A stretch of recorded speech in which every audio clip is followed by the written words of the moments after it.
Hi, my name is Joseph Trace, and I want to give you a quick background before I begin my finance presentation. Graduated with a math degree from a good university. Never planned to be a teacher.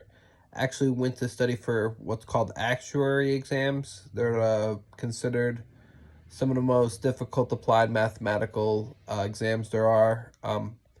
They're for insurance companies. You work as an actuary to calculate the odds of a catastrophic event happening in order to price the insurance policies. They make very good money. Ended up not getting an actuary job after passing a few tests.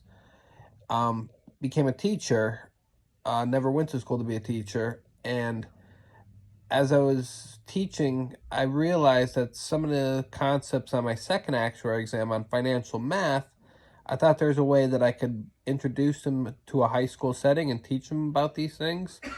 And what started out as just an experiment to see if the kids were understanding it, it just worked, and I ended up self-publishing a 13-section manual, teaching interest, future value of money, present value of money, to the point where, I applied it to credit cards, home loans, figure out how much interest you pay over the course of a home loan. The value of what I did was I pretty much teach all the applicable math other than probability that you really need in the real world. It certainly teaches you all the tools that you need to solve an equation, which you learn in pre-algebra, algebra 1, algebra 2, which is about 3 years of math. You also learn about graphing lines in algebra, but you don't really use that. In the high school curriculum, you also learn about things like geometry, trigonometry, where you spend, a couple years doing that. For me, a year pre-calculus.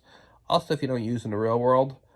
Even the stuff in the mathematics that's like the most applicable, solving equations, applying it to like finance. Other than that, like probability, like stuff that's super, super important, most applicable real world math. I think there's like less than a week we spent on that in 4 years in high school, which is terrible. It just shows you that like the educational system is really not trying to educate you. They're just trying to, like, I guess the saying was the inventor of schools back in the day. I don't know who it was. Rockefeller. He said that he's not looking to or he's not looking to have a nation of thinkers. He was looking to have a nation of workers. So my point is, I'm going to teach you 3 years of math in under 2 hours, and also apply it to the most applicable real world math there is, interest on home loans.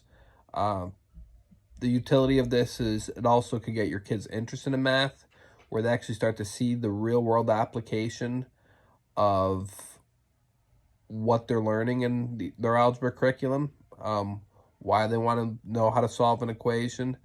And it's not really a pipe dream, because after I self-published this book, my students, all I gave them was what's called the amortization formula. Looks very complicated, but they did everything else. They were able to actually create an amortization schedule and then be able to analyze how much interest they were paying over the course of a home loan.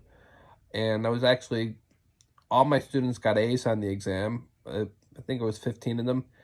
And I actually got congratulated in the valedictorian speech for teaching her real world math. Ended up getting a publishing deal the next year. This is before finance was even an idea in high schools. This is in 2009. I had done this 15 years ago.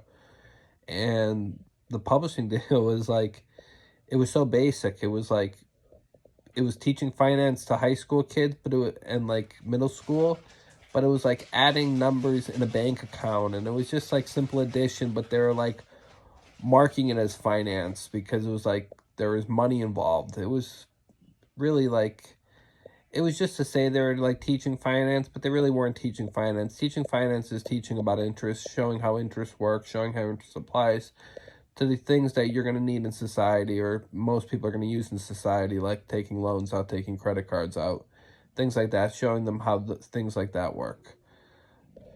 So I'm going to start with breaking down different types of interest, then showing you how interest accumulates, how, present value, future value, then show you some applications, and then show you how we're going to solve this equation to figure out the things that we need to figure out.